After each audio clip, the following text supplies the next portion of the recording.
अस्सलाम वालेकुम नाज़रीन, मैं हूं मोहम्मद हफीज़ खान और आज मैं आपके लिए लाया हूं एक कहानी, एक अफसाना, अकेला जागता हुआ आदमी। ये मैंने अपनी किताब तन मन सी शरीर से लिया है, जो मेरा अफसानवी मजमुआ था। और इसके दो एडिशन शाये हो चुके हैं। और यहाँ मैं ये बता दूं कि ये अफसाना मैंने 1991 में लिखा था, जो आज आपके लिए मैं पेश करने जा रहा हूँ। अकेला जागता हुआ आदमी। शब के 2 बज रहे हैं। छोटे से बेडरूम के कालीन पर एक नुक्कड़ में बिछे बिस्तर पे अकेला बैठा जाग रहा हूँ। मेरे साथ एक डबल बेड है, जिसके एक बाजू की समत मेरी बीवी रात 10 बजे से सो रही है। मेरे पाँव की जानब फोम के 2 गद्दे बिछे हुए हैं, जिन पे मेरे बच्चे एक दूसरे में घुसे सो रहे हैं। जबकि मेरी छोटी बेटी मारिया इस इंतज़ार में पलंग की पेरांदी की जानब सो गई है कि किस वक्त मैं सोऊं और वो मेरे साथ लेटकर मेरी गर्दन में अपनी नन्ही नन्ही सी उंगली चुभोए। कभी कभी उसका ये उंगलियां चबोना अच्छा लगता है, लेकिन मैं अमूमन ज़िद हो जाता हूँ। मेरी सोनी बेटी, मेरी गर्दन में ये बरमे ना चबोए कर। पापा, मुझे बरमा पोड़ने में बहुत मज़ा आता है। दूसरी तीसरी जमात के दूसरे बच्चों की तरह डोडर का लहजे में वो बहुत प्यार से जवाब देती है। मैं जानता हूँ कि ये उसकी आदत है, जागती हो कि सोती मैं साथ हूँ तो उसकी उंगलियाँ मेरी गर्दन पर होती हैं। माँ के साथ इसलिए नहीं सोती कि वो अपनी गर्दन पे हाथ रखने ही नहीं देती, और बहन भाई वो भला कहाँ नज़दीक आने देते हैं। मैं कमरे में निगाह घुमाता हूँ। दूसरे कोने में ट्राली और उस पर रखा टीवी। क्या इस कमरे में सिर्फ मैं ही अकेला जागता हुआ आदमी हूँ? नहीं, ये टीवी भी तो जाग रहा है, मगर कहाँ, ये तो दौड़ती भागती तस्वीरें हैं। लेकिन यही दौड़ भाग तो ज़िंदगी है। ज़िंदगी कैसी महज दिखावा, क्योंकि जब आदमी सोना चाहता है तो इन तस्वीरों को दौड़ने भागने पे लगा देता है कि लोग समझें वो जाग रहा है।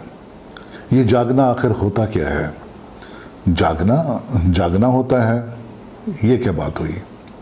और क्या, जागना सोने का मुतज़ाद होता है? और सोना क्या होता है?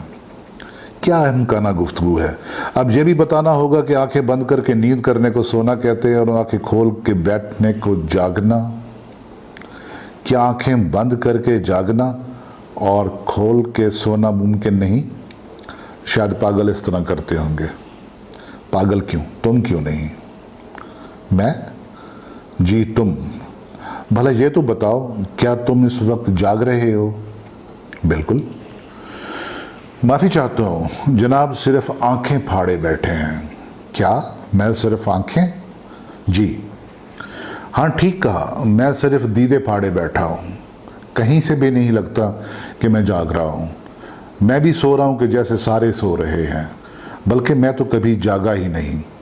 शायद पैदा होते वक्त कुछ जागा था, मगर अम्मा ने बंदड़े में बांध थप थप कर सुला दिया था। मैंने फिर जागने की कोशिश की तो लोडे लोड सुला दिया गया। मैंने एहतजाज किया, रोया, चीखा तो चूसनी मुंह में देकर झूले के हवाले कर दिया गया।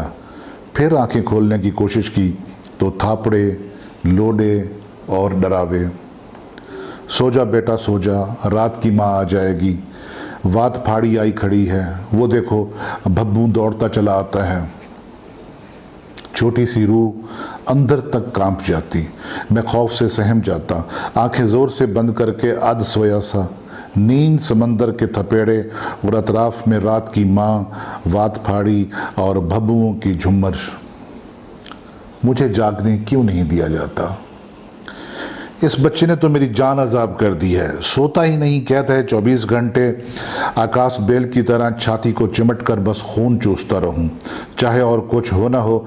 ये अपनी चुसक में मस्त है। दिल डूबने लगता है, सर चकराना शुरू कर देता है, और घर का काम वैसे बड़ा जख्म मार रहा है। करूं तो मैं क्या करूं? फांसी चढ़ूं? मसला क्या था? मांस दूध छुड़वाना था। बस फिर क्या, छाती को रसवेल लगाकर मेरा मुंह मीठे दूध की बजाय रसवेल की कड़वाहट से भर दिया गया। मैं फिर चीखा चिल्लाया तो अफीम की कनी पानी में घोलकर ज़बरदस्ती मेरे हक में उंडेल कर सुला दिया गया। मुझे जागने क्यों नहीं दिया जाता? आप तो मेरी सुनते ही नहीं। बच्चा बड़ा हो गया है, सारा दिन उसका सामना करते करते थक जाती हूँ। इधर भाग दौड़, शरारतें अलग, और तो और उल्टे उल्टे सवाल करके दिमाग चकरा देता है। अब स्कूल दाखिल नहीं करेंगे तो क्या इसकी शादी के बाद करेंगे? स्कूल से घर दूर और मैं छोटा सा। फैसला हुआ कि मोहल्ले की मस्जिद के मौलवी साहब के घर पढ़ने भेज दिया जाए। अलिफ मादा आ, बे बकरी, पे पंखा, पे पेंसिल भी तो होती है, मैं मन बनाया, पढ़ पे पंखा। मौलवी साहब की आंखें सुर्ख ढेले बनकर बाहर को उबल आईं। मगर पे परिंदा भी तो होता है। जवाब में जोर का थप्पड़ मुंह पर पड़ा। अपनी माँ का कायदा पड़ता है। मौलवी साहब का कुलाड़ा हाथ मेरे चेहरे से दुगना बड़ा था। मैं अब्बू को बताऊंगा कि आपने मुझे गला ना दबा दूंगा, ज़बान ना खींच लूंगा गुद्दी से। खबरदार अगर घर जाकर किसी को कुछ भी बताया। मौलवी साहब के उबले हुए ढेले लुढ़क कर कुछ और भी बाहर निकल आए। बब्बू दौड़ता चला आता है। रात की माँ, वात फाड़ी, सुर्ख आंखों के ढेले, खून खुश्क हो गया। आंसू नीम मिन जमात की हालत में, आंखें फटी की फटी। मोरओवर के तौर पर मौलवी साहब ने मेरे हाथ बड़ी चारपाई के पाए तले दबाकर ऊपर अपनी देव हैकल बेटी को बिठाया और साफ करने को मन गंदम का थैला भी उसके सामने धर दिया। आखिर क्यों मुझे जागने नहीं दिया जाता? 100 मरतबा कहा है कि मैं बड़ों के सामने ना बोलूं। खबरदार घर से बाहर नहीं निकलना, पठान ले गया तो पता चल जाएगा। ओहो धच्चर, लड़कों के साथ नहीं खेलना, मुझे कमीने होते हैं। और पीटी मास्टर से बच के रहना। उस्ताद खाल भी खींच ले तोफ नहीं करनी। फिर छुट्टी करोगे, हाथ निकालो, हाथ सीधा करो हाथ। और छड़ी की जप जप जप। क्या हो गया है? आज होमवर्क नहीं करना, इम्तिहान सर पे है, ये तो लाजमी फेल होगा। फिर भीख मांगेगा कशकोल उठा के। खान साहब आपके बेटे ने नहीं पढ़ना, सारा दिन बैठकर तस्वीरें बनाता रहता है, खेल तमाशे, फिल्में और ड्रामे। छोड़ यार, मेरा बेटा डॉक्टर बनेगा। डॉक्टर? मगर मैं तो डॉक्टर, सिर्फ डॉक्टर। मेरा नवासा तो जज बनेगा, चोरों को फांसी देगा। जज, फांसी?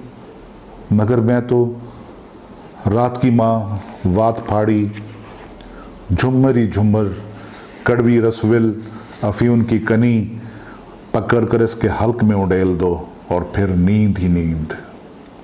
आखिर क्यों मुझे जागने नहीं दिया जाता? लो और सुनो, हमने जना और हम ही समझा रहा है, बेटा तुमने हमें पैदा किया या हमने तुम्हें? अब वालिदैन जहाँ कहें हाँ ही की जाती है। और वैसे भी कोई गैर थोड़ी है, तुम्हारी खाला की बेटी है। मगर अब्बू तो चचा की बेटी। अब्बू तुम्हारा तो ऐसे ही है, खुदा जाने कब सज्जन दुश्मन की शनास आएगी उसे। लेकिन मुझे तो शनास है, और अभी तो मैं पढ़ रहा हूँ। तेरा यही हाल तो किसी ने अपनी बेटी नहीं देनी। बैठा रहेगा यूं ही सर हिलाता। क्या क्या क्या क्या कहते? शादी नहीं करूँगा? शादी तो करता है, मगर खाला की बेटी ना हो। अच्छा, श्यामा कवा है, ज़रूर कोई बीट ढूंढ रखी होगी। मगर खून तो आखिर हमारा है, हया करेगा। वैसे भी गधे का क्या काम कि कश्ती पे ना चढ़े। और फिर गधा कश्ती पे चढ़ गया। झुमरा ही झुमरा, वात फाड़ी, रात की माँ, कड़वी रसविल, अफीम की कनी। आखिर मुझे जागने क्यों नहीं दिया जाता? किसी वक्त तो मेरे पास बैठ जाया करें। मेरा भी जी चाहता है अपने शौहर के साथ गुजरे दिन की बातें करूं। सास ने क्या कहा, नंदू ने क्या कहा, देवर भाभी कैसे जल जल कोयला हो रहे हैं। हम साई चंद्री मांगे तांगे से बाज ही नहीं आती। नौकर छुअर असलू त्रप्पड़ कम कोस उल्टा उसकी करनी पड़ती है। आपका बहनोई बगदाड़ा तो है ही, बग अखा भी है, निरा दीद पलीत। दूसरे की बहन बेटी को ऐसे ताड़ता है जैसे गरम हलवे का मुंगर सामने धरा हो। ये क्या? अब तो जो मोई किताब एक तरफ रखते हैं, मैंने तो खामखा शादी की आपसे। अब तो आसपास के लोग भी मजाक उड़ाते हैं। अन भाता नवाला जो हुई, गले की मुसीबत बनाने का फ़ायदा। हाँ ये देखें, मैं बेकार की बकवास कर रही हूँ और आप जनाब सो गए हैं। कैसा शौहर है, मैके का ना ससुराल का, मैं तो दिल की भड़ास भी नहीं निकाल सकती। जुमरा ही जुमरा, अफीन की कनी और फिर नींद ही नींद। हूँ तो जनाब ने यह मुलाजमत आला इंसानी इक़दार, बुनियादी हकूक़ की हिफाजत और इनकलाबी मुआशरती तब्दीलियों के लिए की थी, खाक और राख की थी आला इक़दार के लिए। तहसील के सारे वकील हड़ताल पर हैं, मुंशी एहलकार अलग चिल्ला रहे हैं, जनाब की अदालत से मुंतकली मुकदमात की दरख्वास्तों के अंबार रोज़ाना दायर हो रहे हैं, हाई कोर्ट तक वावेला है। मेरी अपनी मुलाजमत ख़तरे में है कि ज़िले का बड़ा जज होके भी मातहतों पर मौसर कंट्रोल नहीं रख सकता। लेकिन सर, मैं ये सब कुछ सस्ते और फौरी इंसाफ के लिए करता हूँ। मैं बिला मकसद पेशियाँ नहीं देता, खामखा स्टे नहीं करता, एहलकारों को रिश्वत नहीं लेने देता। कब्ज़ा ग्रुप हौसला हार बैठे हैं। अब मुकदमे 10-10 बरस में नहीं बल्कि 2-2 महीने में फ़ैसला हो रहे हैं। सर आप गौर तो करें, मेरे खिलाफ शोर मचाने और हड़तालें करने वाले कोई मजलूम नहीं बल्कि जालिमों के गिरोह हैं। ये कब्ज़ा ग्रुपों के आलाकार और वो बदतरीन और करप्ट लोग हैं जिन्हें ना तो जल्दी फैसलों से गर्ज है और ना ही ये इंसाफ के तलबगार, बल्कि ये तो इंसाफ की उन कब्रों के मुजाविर हैं कि जिनमें मुकदमात की फ़ाइलें नस्ल दर नस्ल दफन होती चली आ रही हैं। लो और सुनो, मुझे समझा रहा है कि इंसाफ कैसे किया जाता है। अभी तो जुमा 8 दिन हुए नौकरी को और हमने तो शायद 30 बरस जख मारी है। ना तुमने ठेका लिया हुआ इंसाफ के टोटे पुर्जे करने का? कुछ पता भी है तुम पे क्या क्या इल्ज़ाम हैं?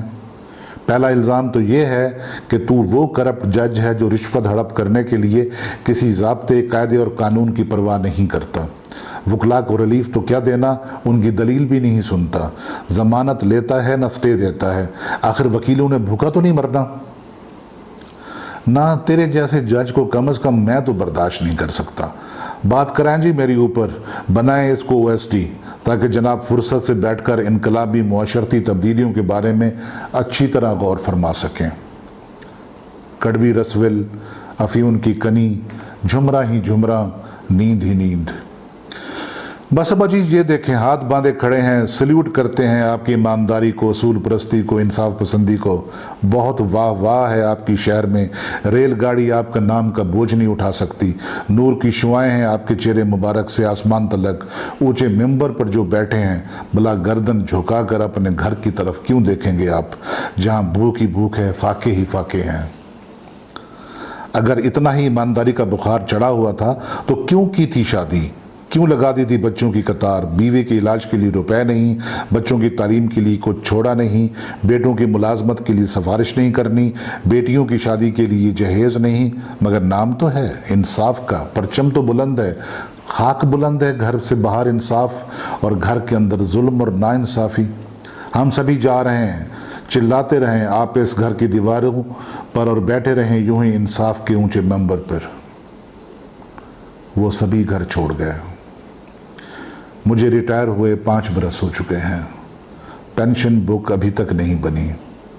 जो एहलकार मेरे 2 लफ्ज़ लिखने पर दौड़े चले आते थे, अब उन्होंने मुझे अपने पास बैठने को तो क्या कहना, एतराज़ लगा लगा कर मेरी सर्विस बुक भी काली कर दी है।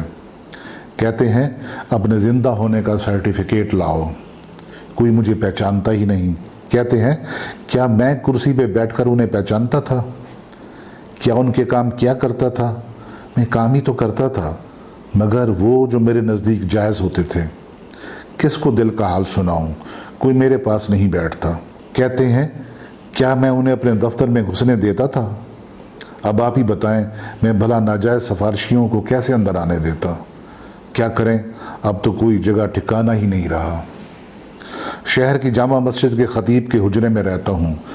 हज़रत साहब भी तंग हैं, कुछ ज़्यादा खुश नहीं कि सारी सारी रात जागता रहता हूँ, उनकी नींद भी ख़राब करता हूँ। फरमाते हैं किसी रोज़ यूं ही जागता जागता हमेशा की नींद सो जाऊँगा। अब भला हज़रत साहब को क्या बताऊँ कि जागने तो मुझे कभी दिया ही नहीं गया।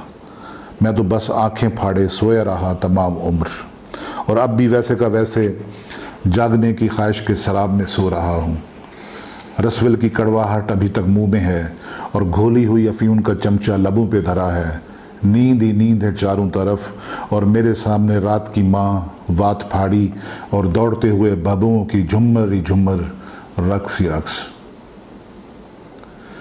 तो नाजरीन, ये था आज का अफसाना, अकेला जागता हुआ आदमी। इजाज़त दीजिए, खुदा हाफिज़।